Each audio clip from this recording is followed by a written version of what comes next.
Recording in progress. You played against Rudy or Gap, but in those experiences, what did you see from that? Maybe how did you bring any of that? Yeah. I don't think I've played against Carl Anthony Towns before, but playing against Rudy, I know that he brings a presence in the paint, that often deters people from going down there. So got to make sure we stay with our stuff and continue to just play the way we're going to play. And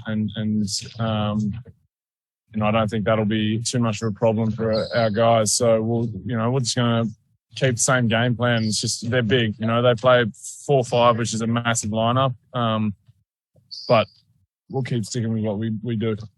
One thing Coach was saying yesterday, that they got a guard on the other end, like they may have the size thing on the other end, they have to guard as well. That's more of you guys' mindset of what we do as opposed to what they'll do? Yeah, I mean, our fours are super talented, running them off pin downs is something that we've done. Cam Johnson coming off a down screen and then, attacking a bigger matchup for him is great for us. So, as I said, we're just going to keep with what we do because I think that plays well into our hands, regardless of if it's a smaller four or a bigger four. So I don't think too much changes for us, except for the fact that they'll probably be a little bit better on the boards. But, we just came off a game against the best offensive rebounding team in the NBA right now. So I think that we're well prepped for that.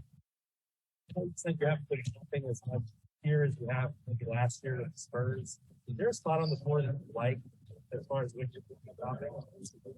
Not really. I think everything's, most pick and pops are to the top of the floor. I could probably count on one hand how many times I've popped to the corner in terms of shooting a three. But, popping to the top has definitely always kind of been what's comfortable for me. Yeah. What's it like to play pick and roll with Chris? It makes life easier. It's a treat. He just reads the game so well. And I saw a quote saying that he's pumped with us bigs because we're happy to kind of give ourselves up and roll really hard. But, at the same time, he's willing to give himself up scoring wise to kind of feed us in the post if we get a mismatch that's favorable to us. So it's an unselfish group that's willing to really help one another out. And I think that really reflects well in our pick and roll situations. As you've gotten to know his game more, are you starting to see those instances where he's thinking 2 to 3 steps ahead? For sure.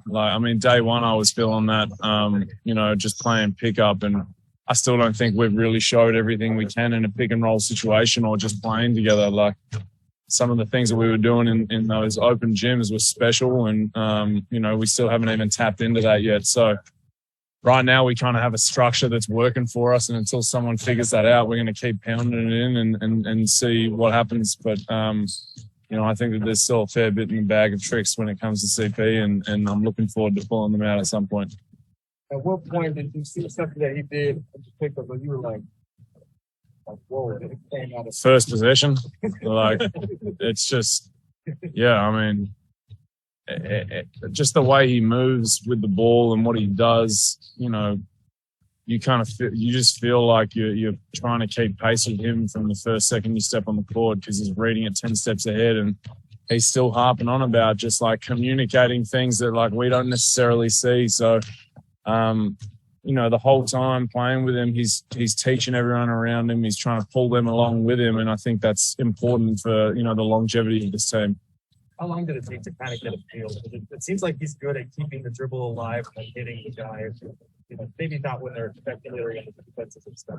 Yeah, no, it's as I said, you just got to have your head on a swivel and keep pace with him. I think when he has the rock, everyone's aware because at any point in time, he's slinging that thing to you and you're getting a wide open shot. So you just got to make the most of those opportunities. But it's just about having an awareness when the ball's in his hand because he really does see the whole court and that gets everyone involved. So you got the scrimmage against it a bit too, where he does a hezzy and then you later realize he did that to keep you there or move you there. It's very little things he does. Yeah, that's exactly right. He's constantly crafting the court to his own advantage and to the team's advantage. And you've really just got to try and stay with your scheme as best as you can. But that's not that, it's easier said than done. So it's a pleasure playing with him. And I see why he's got a lot of bigs into some, really nice situations. So, yeah, it's a lot of fun. A lot of fun. Cool. Thanks, fellas. Thank you, sir.